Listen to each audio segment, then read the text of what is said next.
You are listening to Level Up Your Gaming Podcast, episode 97, Adjusting Your Game in Maintenance. Today we talk about adjusting your game that you have in flight. We discuss why you would make changes to a game that you are running. We also discuss some pitfalls to avoid when adjusting your game.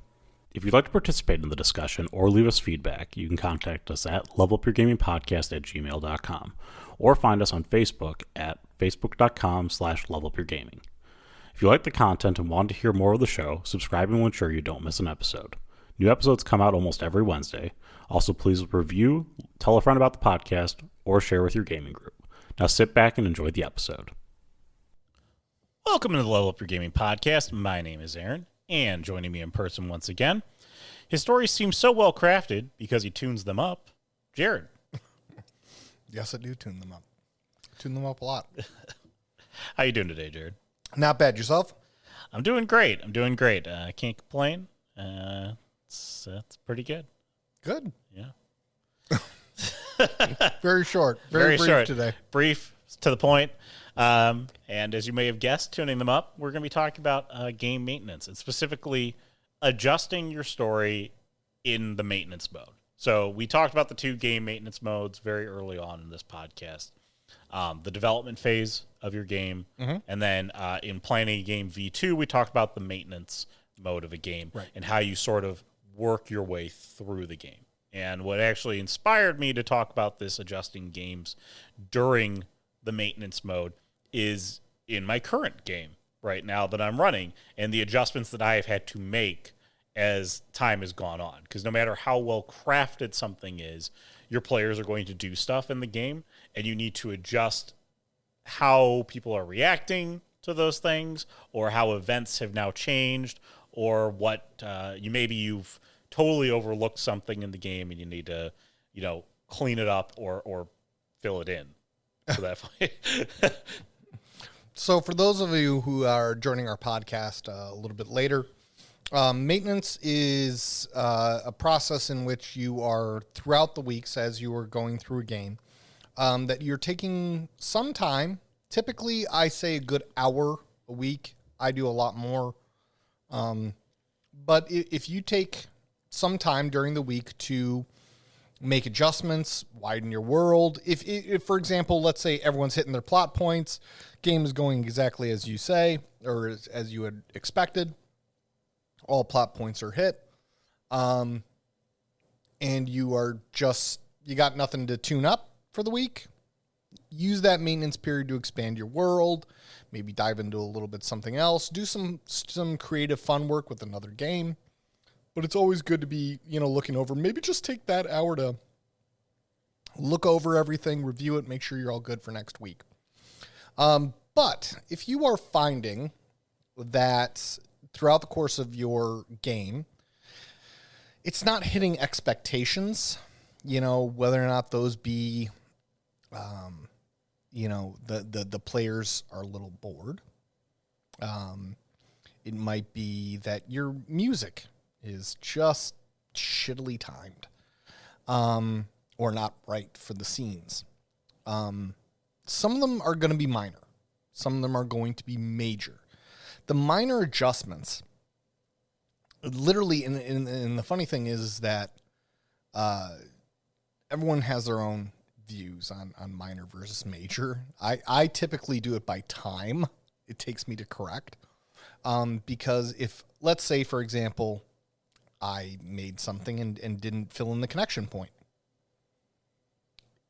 I will overcorrect a lot, and I will spend hours developing that point, and that's a major overhaul. Something that takes just, 5-10 minutes to really adjust, I call minor overhauls. And typically that's like music.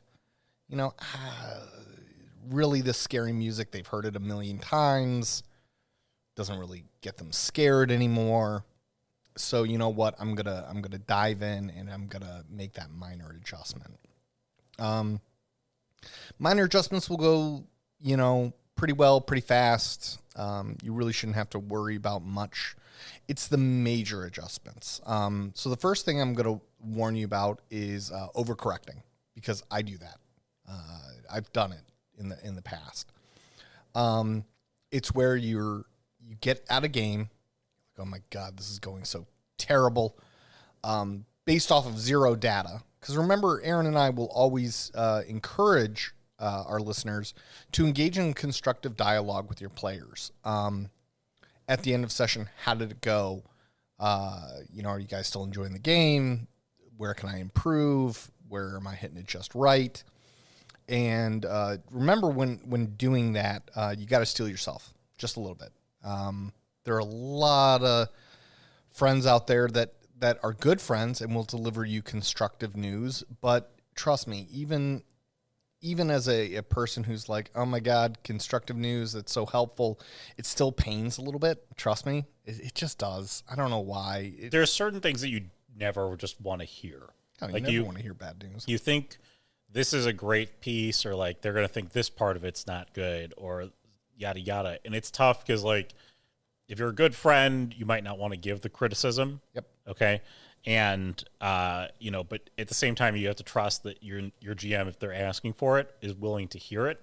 Don't be like, don't go like on a tirade about how it's this thing's terrible and you need to change it because it's awful and blah, blah, blah. Be very careful with your words when providing constructive criticism. Say that this just isn't hitting the way I think that you want it to hit. Yes. Okay. That's a good way to express something that your GM can then look at, or he could ask a follow-up question about it. The important thing in maintenance mode, you're right, there are minor and there are major changes. Minor changes are like, oh man, I need to shore up some dates. I need to make sure there's a little more action in next session.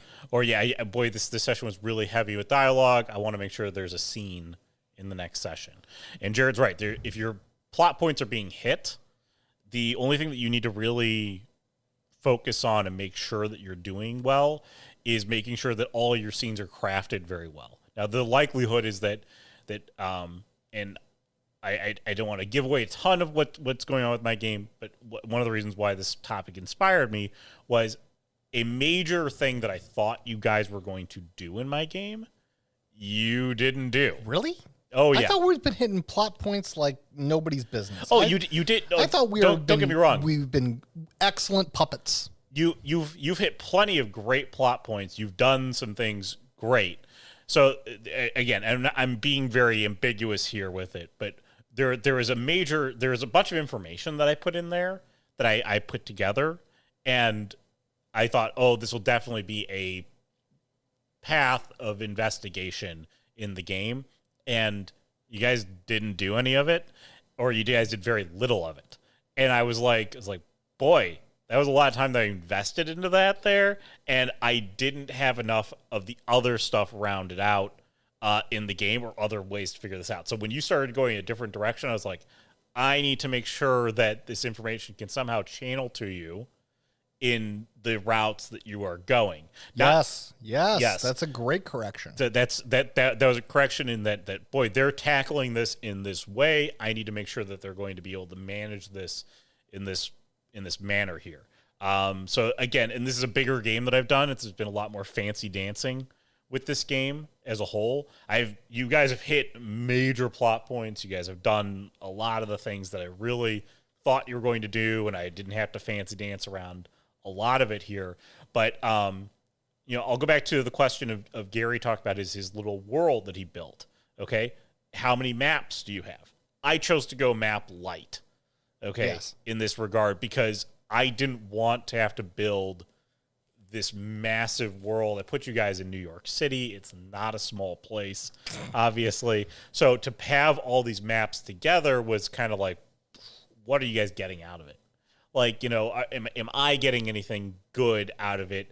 And, with my maintenance time, I was able to kind of put together some of those maps as you can kind of see the directions that your players are going. So I chose to use a lot of my maintenance time to fill in some of those gaps there. Said, okay, I'll react a little bit to what the players are going to do to kind of put it all together and to be able to flesh out some of the scenes that you guys walked into. I had the overall structure here, but again, it was a lot of how do you I'm adjusting on the fly there. One of the other things that also became very apparent to me within the first couple of nights was that one of my plot points was not put together well. Okay, one of my plot points was a big miss, actually, and I went, "How do I make this work?" Because I had a very, I've got a very sort of intricate plot designed, and so I said, "How do I make this work? How could this work?" And now I think as it comes here to the end, the adjustments that I have made have made it better in the regards that everything seems to fit. Okay. Like that's the key in your maintenance period is if you have,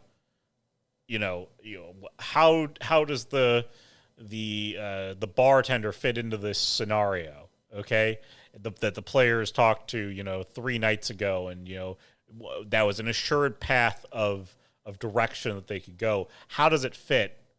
You maybe have to change that in your maintenance period, and that's something that I want to encourage you to do. Use the maintenance period, like Jared said, because that's a major piece there. Otherwise, it's a plot point that's untied, and you want to be able to tie up that plot point. You want to, when it's all done and packaged and given to the players, at the end of the game, it looks like it was neatly done. So you're wrapping that up. Maybe you had some other plans for the bartender, and you changed something about him. But the players don't know that because the players didn't know where the bartender was going to go. Right. You can explain to them in the post-mortem, I had to change the bartender, okay? And it's fun to explain it because it's sort of taking them. The reason why I say it's fun to do that is that when you take them back behind the curtain on why or how you changed that piece, it's not saying that you guys are fools, you missed this wonderful plot element. It's showing them this is how I adjusted this thing, and so they might go and start like connecting those dots, like especially if you have aspiring GMs in your group. Okay, they might go, I can do that. I can just change that piece. Okay, I want to encourage everyone listening to this podcast. Yes, you can. Don't feel like you're locked in, and the bartender is who he is the entire way through. Okay, just because I made him that way to start. The maintenance period is to adjust the bartender, make it fit with the story, and once you get to the end of it, you're like, Seamus? Okay. Seamus it is. No, I mean, Aaron's really, taking a deep dive into what it takes to make those little adjustments or larger adjustments. The thing is that, one thing that you should take away from that is don't be ashamed to make adjustments. Don't be ashamed. Go for it. You know what I mean? I think don't not do it is my biggest point. Okay, because if you don't do it and you just kind of keep pushing forward, I'm sure everybody listening to this podcast has played in a game where they've run out of ideas, okay, as to what to do. And I say that that's probably not a failure for you as a player as much as it's a failure on the GM for not presenting you new ways to get to the answer. Right. Okay? Because there's only so much you can do. I can only use the context and the clues you have given me to figure out what or where I'm supposed to go. Okay? So if your story isn't clear enough to your players will eventually run out of them, and you're going to be like, but that one other thing that you haven't done yet that I have, like I've got my 14 paths and you didn't choose the right one, and the players don't know what that is. It was never clear enough to them that was an option. And always remember, because Aaron and I have told you, my famous quote, make it 2 steps stupider. Make it extremely obvious which one the path is. Because the objective of them not getting the correct path, right, not shoehorning them into A, is 1, the illusion of player agency. 2, to take them on a fun sub-adventure. Because let's take cave with 2 exits, or two paths. A is the correct one. B is the incorrect one. Why have you put that there? It's to create drama and element. So, for example, I go down B. I now have to deal with a bunch of harpies. It's combat, right?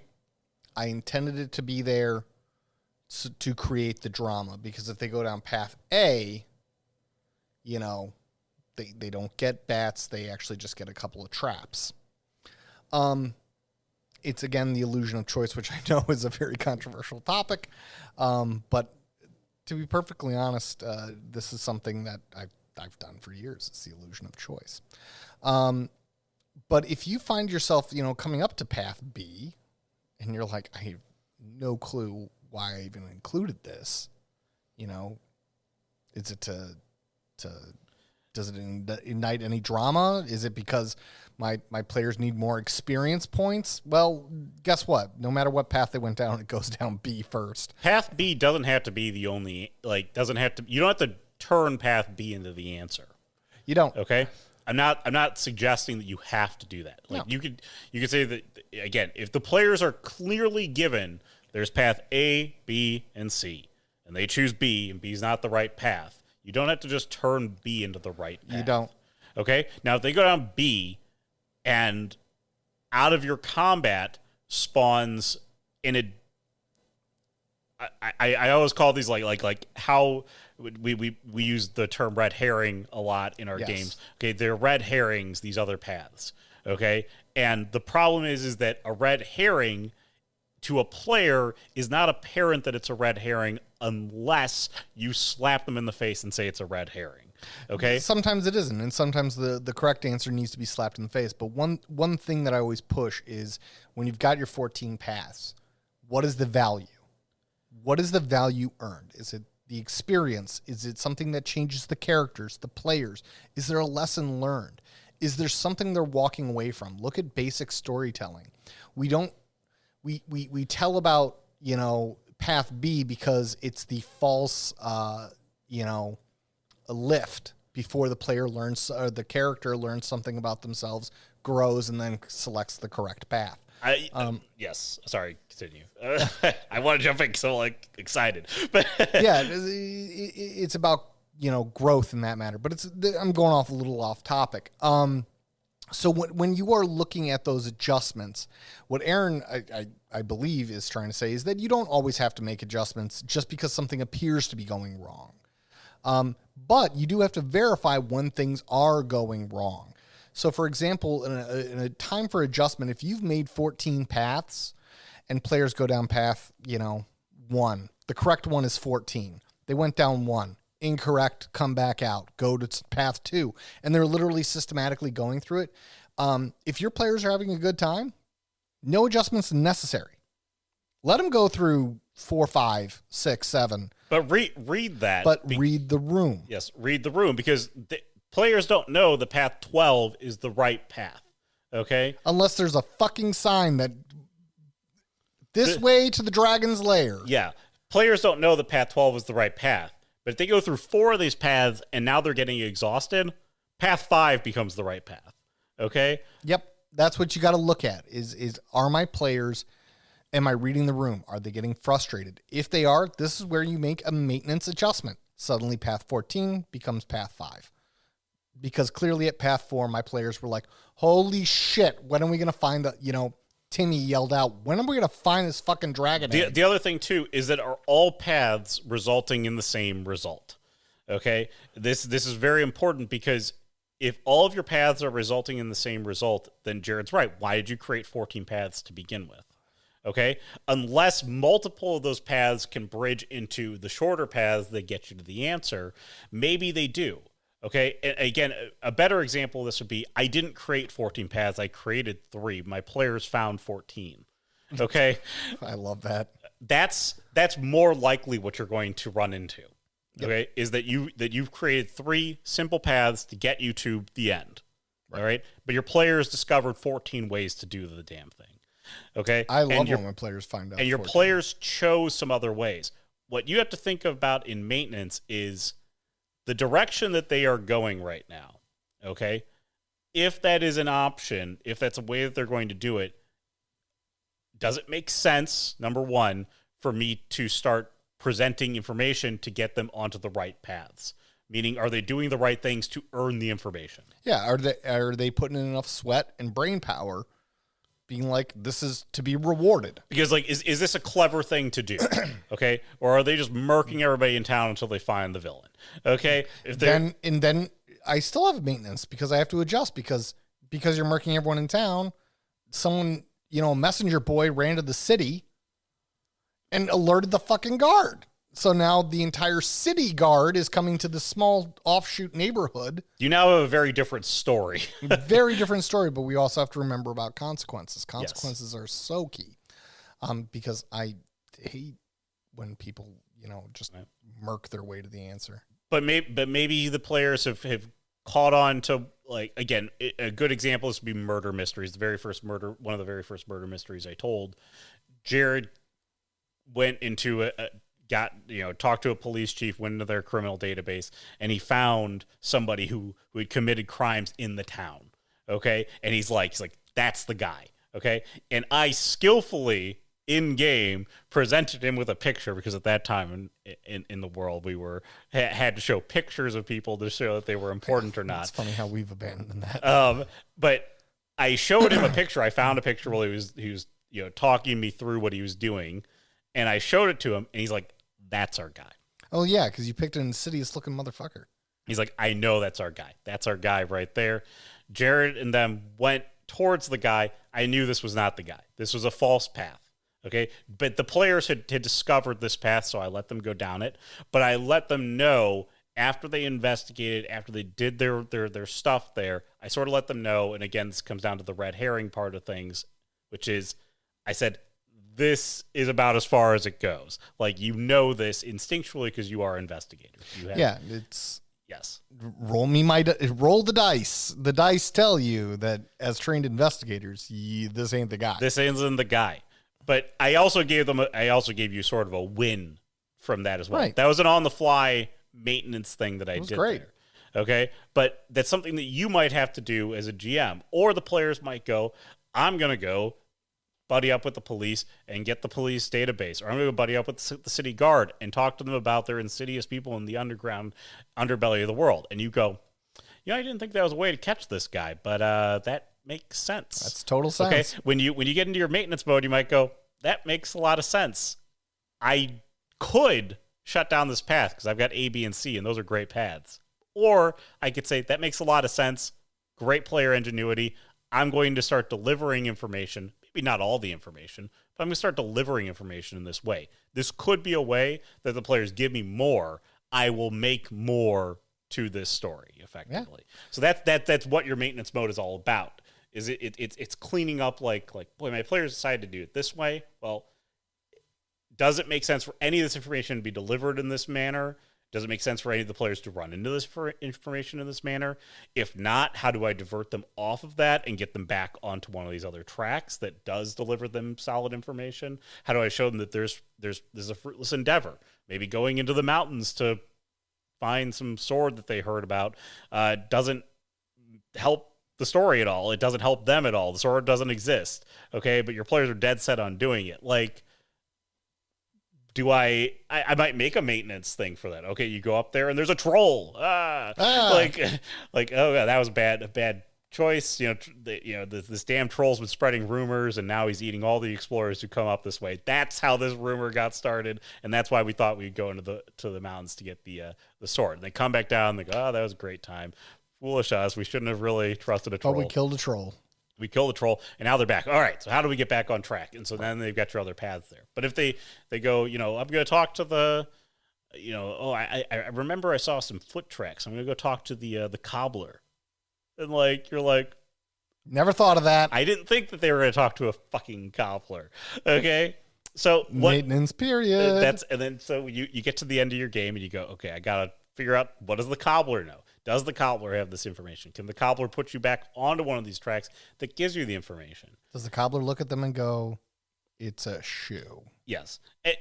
Ingenuity is... I'm a shoe salesman, not a tracker. The maintenance period is in my opinion, okay, and Jared may disagree with me here, is more about looking at what your players are doing. Sorry, I get two things out of it. One, I'm shoring up scenes. Mm-hmm. That I want to tell, making sure that my ending makes sense, making sure that some of these details make sense. But two, I'm also shoring up the ingenuity of my players, which is if you're doing something that's correct and clever and that I didn't think about when I developed the damn game, should I, present you, what information do I present you? Right. Yeah. What information actually comes out of this path that I didn't think about? No, I completely agree. 100%. Oh, okay, perfect. I'm sure if Jared would agree. Yes, I do. But one of the things that I do want to talk about is the very, very common situation that people look into. I think a lot of storytellers run into this, is the correcting for something that you thought was a good idea turned out not a great idea. And what I want to use for an example of this is something with a little bit that's a little harder to correct. There's going to be a part of you that immediately wants to say retcon. No. It's in you probably shouldn't do that. Let's take our adventurers. They're going along their way in path C, and I've built this brilliant trap that I didn't build an escape for. They fall into said pit, right? There's no fucking way up. They don't have the equipment. They're going to die down there. It is a brilliant trap. There's going to be a temptation to be like, that didn't happen. It especially comes with player death, or player death, character death. I hope not a player death. Where'd Tom go? Jared goes back. He's wiping his hands off. There's some trash bags I need you guys to put in different dumpsters. This podcast turned dark. All right. Very dark. One of the things that I want you to do is repulse the immediate need or feeling of, I need to retcon this. Okay, retcon is a never do. It's lazy. Okay, write your way out of it. There is nothing that cannot be written out. You have complete creative control. You are the GM, which sometimes has been equated to God mode. Okay, if you wanted to, a literal celestial being could arrive in that pit with them, lift them up in their palm, and bring them to the top of the pit. There's nothing that can't be outwritten, okay? Because trust me, you're going to kill a character and you're going to be like, fuck.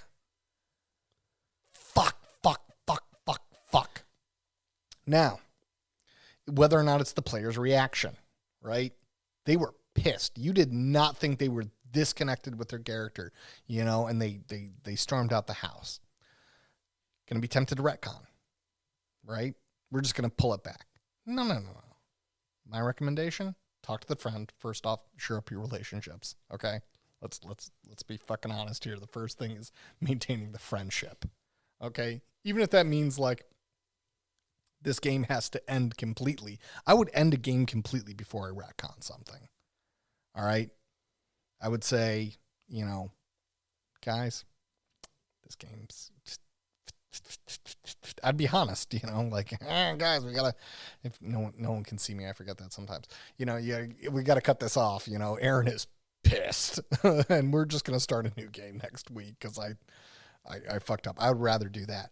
But the thing that I would rather do is I would rather talk to Aaron, shore up my friendship, be like, hey, dude, this wasn't personal. It's how the dice rolled, yada, yada. The game is still lethal. And then I would use this maintenance time to write my way out, right? If I can't convince Aaron as my player, hey, these things happen, we're still friends. They're like, no, fuck you, fuck this game, blah, blah, blah. I loved my character. Okay. If you're in that situation, because here's the thing, there's the human element. I would never lose a friend over a roll of the dice. I mean, like, that's stupid. You might have to sometimes back it down where, okay, an angel comes out of the fucking sky and resurrects him, or, again, you're talking specifically on player death, but let's go to your pit example here. Yeah. The problem with retconning is the jury cannot forget. The jury cannot forget. Okay. And if you're thinking of like, oh, I could just do the dream sequence, do not do the dream. The jury cannot forget what they have seen. And it's not like I need to change a date. Okay. So when your players go, wait a minute, this information doesn't make sense. You go, oh, sorry, my bad. He said this. Okay.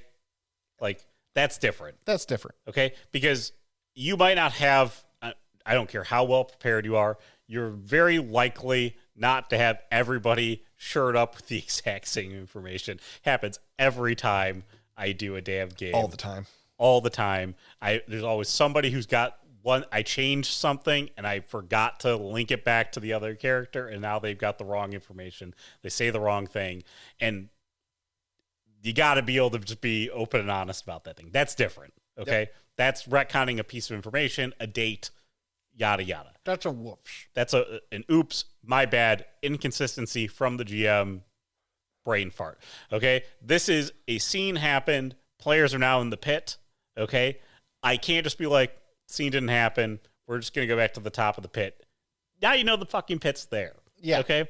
Now you know things about the dungeon that is there, and it's always better to say the only way out is through, which is true. Go through the scene and find a way out of it. You don't need to do something genre-defying like an angel comes out of the sky and lets you out of the pit. I was working my way back from the easy shit of writing to the more complicated. But, I mean, you can have it be that the people who put the pit trap there in the first place come back and start looking for it, and they're like, you're not deer. Like, whoops. Oops. My bad. Well, let me get a ladder, and they let you out. Okay, like, you don't know. Like, and again, not everything needs to be mega lethal in that regard. You know, don't box yourself into this is the dead end, and once you're stuck here, you're stuck here. No such thing. There's no such thing in a game. There's a way out. Okay, player ingenuity might get them out of the situation. You might go, okay, well, maybe you might say it's the perfect pit trap. Okay, but you know it's the perfect pit trap. Your players are now stuck in the perfect pit trap, and you go, how do they get out of this pit trap? I'm going to let them see if they can figure something out here. Give me some clever way to get out of the pit trap.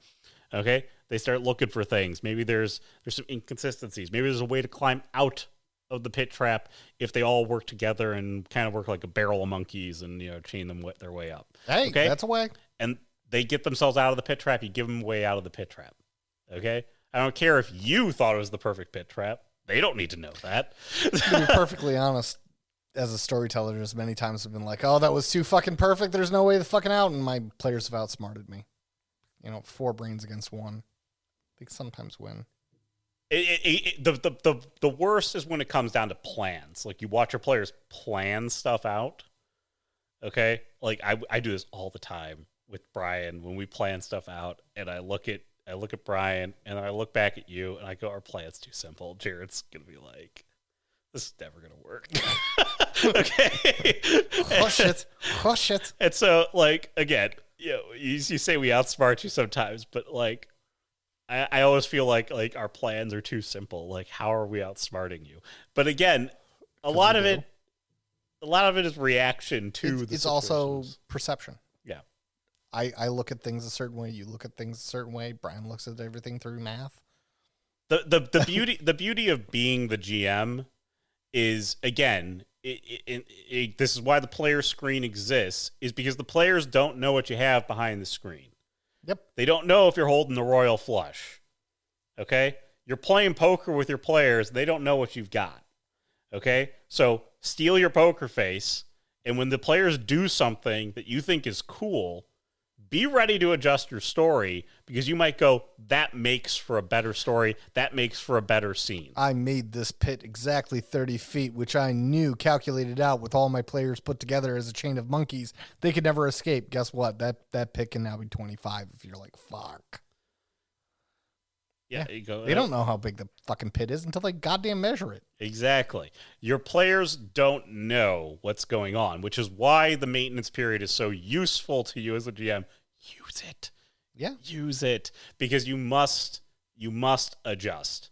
And you must, like, and Jared said, like the retcon situation there. Okay, that listen, they might put themselves into a situation that's so tough that you might have to go, guys. We're gonna have to call it for the night. I've done it. Okay, Jared's done it. Okay, there is no shame. You do not have to, or you might say, guys, give me, like, I don't know what. Like, you don't have to say I don't know what to do, but go like, listen, I just need a moment. Like this was really crazy. Like, give me 5-10 minutes. Like, yeah, let me compose myself. It depends on how crazy of a GM you are. What you don't want to do is you don't want to tip off your hand and be like, this is sure death. Why did you fall into the death pit? Christ almighty. But if you tell them like you can be honest with them, like be like, I haven't thought about what happens here. Okay. I never thought you guys would all fall in. I didn't think that everybody was going to fall into the pit. Can you give me, 10 minutes to think about this? Okay? Like, I just didn't plan for this. Or, you go, or your players, or you put something out there that's like, I don't know, there's a mini black hole. Okay? And if you step into the mini black hole, your players disappear and something happens. Okay? You don't know what happens. You didn't plan for it. You're like, sure, assuredly, none of my players will step into the black hole. And then all of them do. And then all of them do. And you go, fuck. I can't retcon that. Okay. I could kill you all. And you'll make that choice. You're going to have to make that choice. Okay. Or you might say, all right, I need to call it here for the night. I need to do a little bit more planning. Sorry, guys. I didn't expect all of you to fall in the mini black hole. Yeah. I didn't expect all of you to do that. I didn't expect, some things are easier to dance around. Some things are harder to dance around. And your maintenance period should be to clean up those things. Places that you didn't expect your characters to go, avoiding having to retcon a bad situation. The players, again, the only way out is through. Go through. Make sure that your players work their way through something. That's take it from somebody who wasn't a very experienced GM and is more experienced today. That is the better way to do things. Much better. Okay. I've seen far too many times where somebody changes the story or says that didn't happen because if this thing happened and it's depending on how far back you go, it even let's say your players are typically okay with a small retcon. Depending on how far back you go, okay, is how much worse the problem gets. It's like exponentially worse depending on how many days of gaming you go back in time.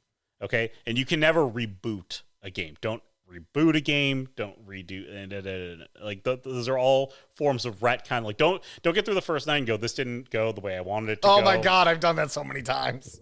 This didn't go the way I wanted it to go. I'm just gonna restart. I'm gonna do a different setting, whatnot. If you want to watch your players lose all trust in you for a good month and go, I don't even want to play this game anymore because that's a whole night of stuff that they've done. Okay, yeah. That's somewhere between 2 to 6 hours of time played. Okay, that they've done stuff. And now you're just going to be like, I'm going to have to scrap all that. Like, we're going to have to start all over again. It's like... Been there, done that, got the t-shirt. It's bad. Just don't do it. Cover myself in a blanket of shame. Think about what you've done there and just work through it. Okay? If it's so unrecoverable, start a brand new game. Just get rid of it. You got to burn those characters. Okay? You got to say this is a mistake. Yeah. What, like the Jedi Antebellum? The Jedi Antebellum. Well, you haven't done it yet, so you can't. I'm going to do it just to challenge you. Anyways, I don't know. What are your thoughts? I'm good. I think you've hit the nail on the head. All right. Well, this is one of the rare times when I've got something that keeps Jared quiet. So, dude, you had good points. What was it going to add? Anyways, if you've got thoughts on maintenance in a game, how you adjust your players' wild, crazy antics, If you disagree with us on the retconning topic, Go ahead. You Disagree. you can disagree. We're probably not going to ever come to an agreement, but we'll be respectful of your disagreements. We can agree to disagree. Yes.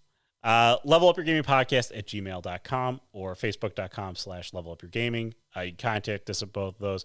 Also, if you have a episode topic that you might want us to cover or think about or hear our musings on, go ahead and contact us there as well. We are on YouTube, so smash that like button. Smash it. And go ahead and review, subscribe to the podcast, share with a friend. All those things help us be more searchable and help the podcast keep going. So anyways, that's going to wrap us up for the week. For Jared, I'm Aaron. Have a great week, everyone. Have a great week, everyone.